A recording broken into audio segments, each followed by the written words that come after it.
For nearly a decade, Eric Swalwell built his career going after President Trump. He helped push the Russia collusion narrative, took part in 2 impeachments, wrote a book about it, and even sued Donald Trump personally. He was building a national profile, aiming for higher office, governor of California, maybe senator, maybe more. And then, in the span of about 5 days in April 2026, it all fell apart. This is how Eric Swalwell destroyed himself while trying to destroy Trump.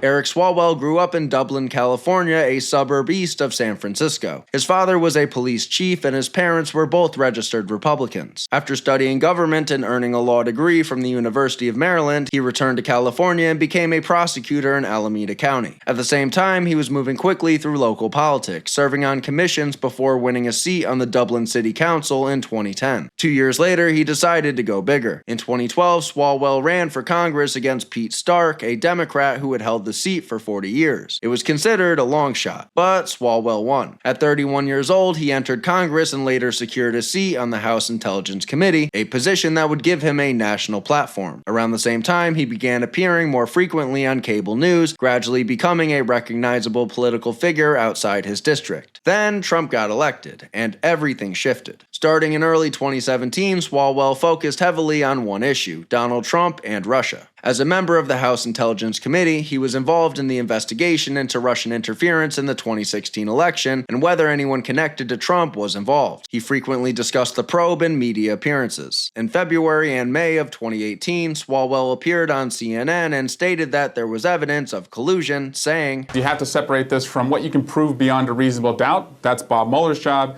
and just general collusion, which is offensive and concerning.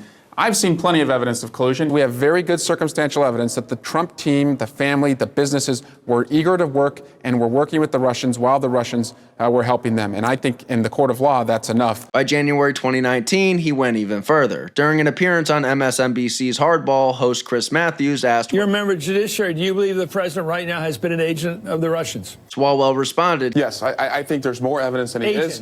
Yes, and I think all the arrows point in that direction, and I haven't seen a single piece of evidence that he's not." An agent like in the 1940s where you had people who were Reds, to use an old term, like that. In other words, working for a foreign power. He's working on behalf of the Russians. For a sitting member of Congress, that was a serious accusation, and it drew significant attention. Then, in March 2019, Special Counsel Robert Mueller released his report. It found no criminal conspiracy between the Trump campaign and Russia. When asked by CNN's Wolf Blitzer about his earlier statements, Swalwell stood by them. So as you know, according to the special counsel, Robert Mueller, the investigation did not establish that members of the Trump campaign conspired or coordinated with the Russian government. Are you ready, Congressman, to accept that conclusion from Robert Mueller? Yes, as it relates to criminal charges, I thank Mr. Mueller for his work on behalf of the country, and I accept that. Just because you are criminally a non-colluder doesn't mean that we don't want to know what evidence Bob Mueller found about efforts you and your team and your family and your business took to work with the Russians. But Russia was not the only major political fight where Swalwell took a strong public position. On September 26, 2018, during an MSNBC interview with Ari Melber, Swalwell said something that would later come back to haunt him. He said that any accusers against Supreme Court nominee Brett Kavanaugh should be brought before Congress to testify, stating, "So for Brett Kavanaugh's sake, if he is innocent, I hope tomorrow he opens his statement and says, you know what? Bring in all the victims, allow them to be heard, allow them to be questioned.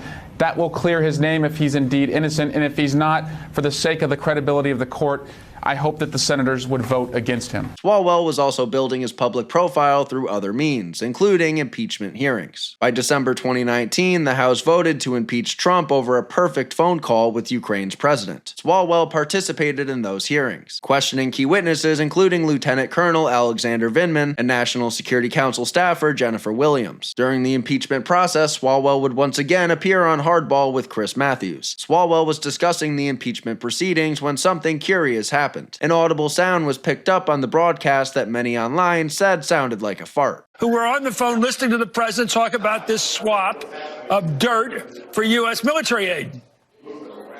Chris, so far, the evidence is uncontradicted that the president used taxpayer dollars to ask the Ukrainians to help him cheat an election. And the complaint that I've heard from Republicans. The clip instantly went viral, becoming one of Eric Swalwell's only viral moments, and it had nothing to do with Trump. Despite the fart, his performance apparently impressed party leadership because in 2021 he was selected as one of the House impeachment managers following the January 6th Capitol protest. He called it a solemn privilege to serve as an impeachment manager. He told NPR that the team brought this case intending to remove the president from office. But as we now know, the Senate ultimately voted to acquit Trump. 2 months later, in March 2021, Swalwell filed a civil lawsuit against Donald Trump Jr., Rudy Giuliani, and Congressman Mo Brooks. He accused them of conspiring to incite the January 6th attack and causing emotional distress to members of Congress. A Trump spokesperson responded by calling Swalwell a lowlife with no credibility. In between all this, Swalwell also attempted a run for president, but his 2020 Democratic primary campaign was short-lived. During one debate, he tried to draw attention by telling Joe Biden it was time to pass the torch to a new generation of leaders. I was 6 years old when a presidential candidate came to the California Democratic Convention and said, "It's time to pass the torch to a new generation of Americans." That candidate was then Senator Joe Biden. Joe Biden was right when he said it was time to pass the torch to a new generation of Americans 32 years ago. He's still right today. If we're going to solve the issues of automation, pass the torch. If we're going to solve the issues of climate chaos, pass the torch. The moment generated headlines, but it did not change the trajectory of the race. Just 2 weeks later, Swalwell dropped out, citing low polling and limited fundraising. The following year, he released a book titled Endgame Inside the Impeachment of Donald J. Trump. He described it as the story of courage triumphing over corruption. By this point, much of his national identity was tied to opposing Trump. He had media exposure, committee assignments, and growing national name recognition. But just as his career seemed to be peaking, cracks began to form. In December 2020, right after the presidential election, the news outlet Axios published a major investigative story titled "Suspected Chinese Spy Targeted California Politicians." And one of those politicians was Eric Swalwell. According to the reporting, a Chinese national named Christine Fang, also known as Fang Fang, had been active in Bay Area political circles between roughly 2011 and 2015. U.S. intelligence officials believed she was part of an influence operation tied to China's Ministry of State Security. Fang first met Swalwell around 2012, when he was still serving on the Dublin City Council. She later participated in fundraising for his 2014 re-election campaign and helped place at least one intern in his congressional office. Photos showed the two together at political events in 2012 and 2013. Axios was careful about what it did and did not claim. The outlet did not report any romantic or sexual relationship between Fang and Swalwell, though it did report that Fang had sexual relationships with other politicians as a part of her broader intelligence efforts. In Swalwell's case, the reporting focused on political access, fundraising activity, and the intern placement. Around 2015, the FBI gave Swalwell what is known as a defensive briefing, warning him about concerns related to Fang. According to U.S. officials, Swalwell immediately cut off contact. Fang left the United States in mid-2015 and has not since returned. She has never been charged with any crime in the United States. In 2023, after a 2-year review, the House Ethics Committee closed the matter without finding any violation. Still, the damage to his public image was significant, and the irony was difficult to ignore. For years, Swalwell had gone on television accusing Donald Trump of being compromised by a foreign government. Now his own name was appearing in headlines connected to a suspected Chinese intelligence operative who had been active in his political circle. Kevin McCarthy called for Swalwell to be removed from the House Intelligence Committee. Senator Rick Scott sent a formal letter to Speaker Nancy Pelosi requesting the same. Pelosi declined to remove him, at least for the time being, but that would soon change. When Republicans won the House majority and Kevin McCarthy became Speaker, one of his first moves was to formally remove Swalwell and Adam Schiff from the House Intelligence Committee. Swalwell called the move political vengeance. He said McCarthy was shattering one of the most valuable pieces of glassware in Congress. But the removal stood. After 8 years on the committee that had helped define his national profile, Swalwell was out. He was reassigned to the Homeland Security and Judiciary Committees, still influential positions, but not the same level of visibility. Then came his biggest move yet. On November 20th, 2025, Swalwell announced he was running for governor of California. He announced on Jimmy Kimmel Live in primetime in front of a friendly crowd. Governor Gavin Newsom was term limited and a wide-open Democratic primary was forming. I'm ready to bring this fight home. So I came here tonight, Jimmy, to tell you and your audience that I'm running to be the next governor of California.